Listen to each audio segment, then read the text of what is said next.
Vacilfrutta, Adriatica, la Valle dei Sapori, un nuovo mondo alimentare. Avacil di Breda, Treviso.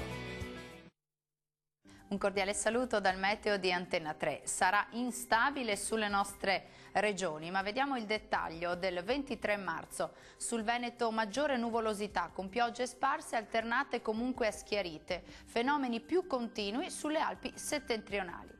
Diamo uno sguardo alle temperature, le massime sono previste tra i 13 e i 19 gradi, minime sui 10-12 gradi circa. Che tempo farà invece sul territorio del Friuli Venezia Giulia? Nubi e qualche pioggia sparsa irregolare su gran parte delle province, eccetto sul Triestino. Temperature massime attese tra i 15 e i 19 gradi, minime attese sugli 11-13 gradi. Concludiamo con uno sguardo alla situazione del Trentino Alto Adige. Anche qui sarà instabile, molte nubi con piogge sparse, anche locali temporali sul Trentino, fenomeni un po' più deboli sull'Alto Adige. Temperature massime previste intorno ai 15-16 gradi, minime sui 12 gradi.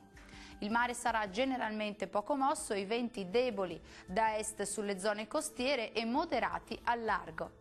Per oggi dal meteo è tutto, arrivederci.